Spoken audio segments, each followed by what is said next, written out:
di sini formasinya sudah diisi dari P2, P3 sebanyak 12, berarti di sini masih ada sisa formasi yang baiklah sobat-sobatnya, setelah sebelumnya di sini jadwal pengumuman untuk kelulusan P3K Guru 2022 dilakukan penundaan yang mana bisa kita kutip dari Kemdikbudristek.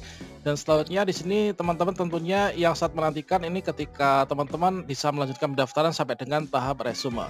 Entah itu dari P1, P2, P3 maupun juga P4. Pada video ini kita akan berbagi update informasi terbaru terkait tentang kategori guru honorer P1, P2, P3, P4 yang 100% akan dijamin lulus meskipun jadwal pengumuman kelulusan P3K Guru ini ditunda.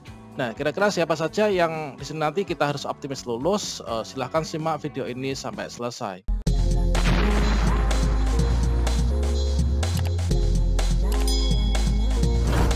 Baiklah sobat-sobatnya, kalau misalkan kita petakan di sini untuk kategori guru honorer yang tinggal menunggu pengumuman kelulusan, di sini masih banyak harapan kita untuk nanti bisa lulus adalah tentu saja bagi teman-teman entah itu dari semua kategori ya.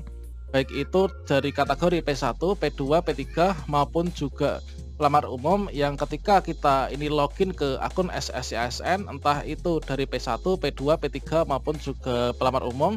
Ketika kita melihat kondisi awal kita, ini kita mendapatkan penempatan untuk yang P1, kemudian P2 yang bisa lanjut daftar sampai dengan resume, kemudian P3 yang bisa lanjut daftar sampai dengan resume, dan juga dari P4 atau pelamar umum yang bisa membeli formasi. Kemudian tentunya di sini harus kita itu sudah resume semua ya, sudah resume. Kemudian untuk P1 ini adalah tidak mengikuti seleksi kompetensi dikarenakan menggunakan hasil penilaian tahun 2021. Kemudian untuk P2, P3 ini adalah kategori yang menunggu dan ini nanti berpeluang lulus ini adalah yang sudah diobservasi, dan juga untuk pelamar umum ini yang sudah lulus passing grade ya. Nah, kira-kira di sini untuk teman-teman yang dari pertama untuk P1 ini otomatis nanti kalau misalkan kita dapat penempatan dan sudah resume ini 100% ini dapat kita katakan bisa lulus ya. Untuk pelamar umum ini adalah nanti tinggal menunggu perankingan saja. Kalau misalkan kita lulus VG kan kita nggak tahu ya kita itu pesaingnya berapa dan nilai dari pesaing kita ini berapa. Dan selanjutnya kondisi yang sangat aman untuk teman-teman P2 dan juga P3. Manakala di sini kita mendapatkan kasus yang seperti ini, yaitu kategori P2 dan juga P3 yang jumlah pelamarnya ini lebih sedikit dengan jumlah formasi per mapel pada satuan instansi atau Pemda yang sama.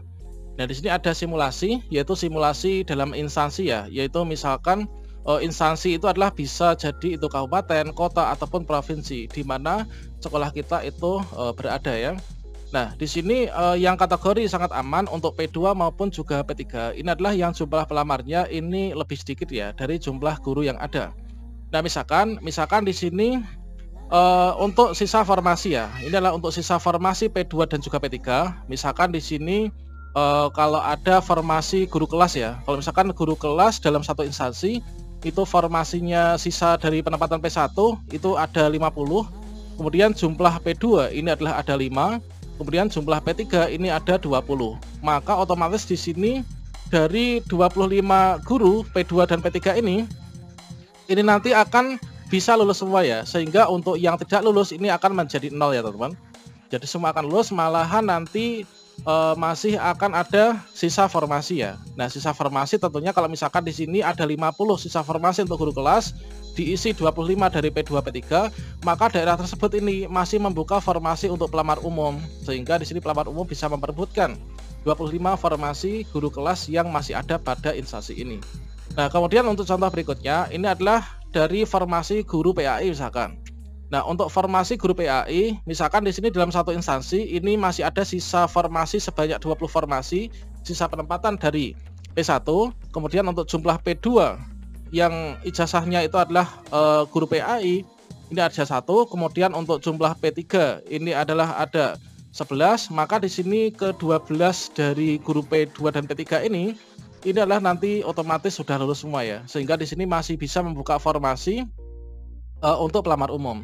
Jadi kalau misalkan ada 20 di sini formasinya sudah diisi dari P2 P3 sebanyak 12, berarti di sini masih ada sisa formasi yang 8 ini nanti akan dibuka untuk pelamar umum ya. Dan tentunya ini sudah dilakukan perebutan untuk pelamar umum melalui mekanisme Catu NPK.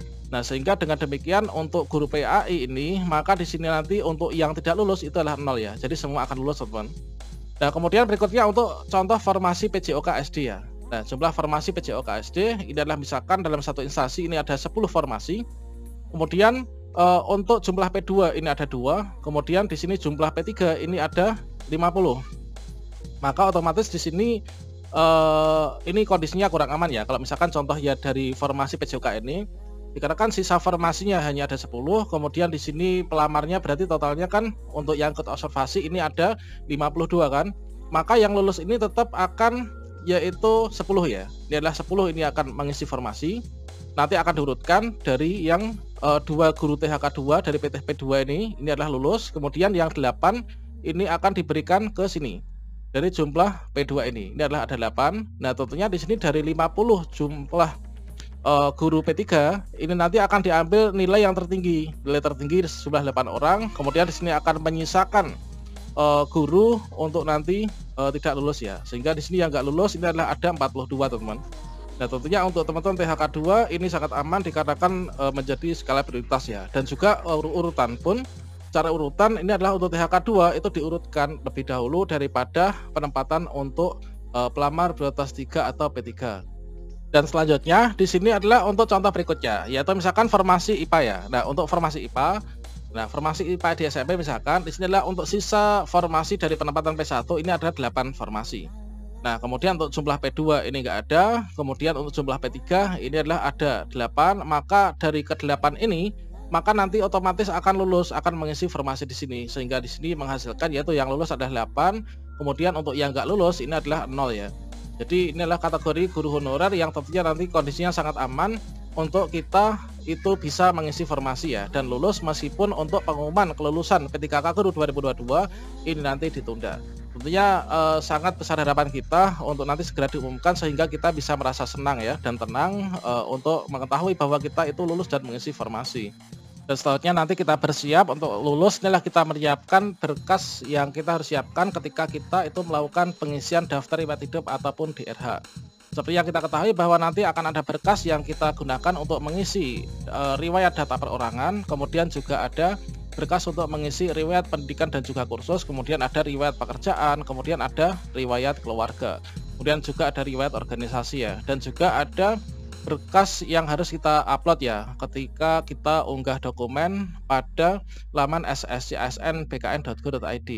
Nah, terkait tentang berkas data perorangan, tentunya di sini kita nanti mempersiapkan yaitu kartu keluarga, kemudian KTP, kemudian juga ada timbangan badan ya, kemudian pengukur tinggi badan, kemudian berkas untuk mengisi riwayat pendidikan kursus. Ini adalah kita bisa persiapkan ijazah SD, ijazah SMP, kemudian ijazah SMA SMK, kemudian ijazah perguruan tinggi kita.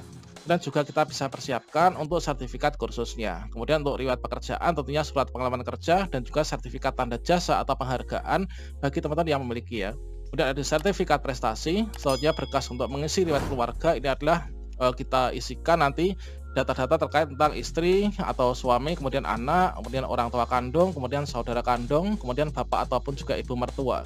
Jadi kita persiapkan untuk berkas-berkasnya.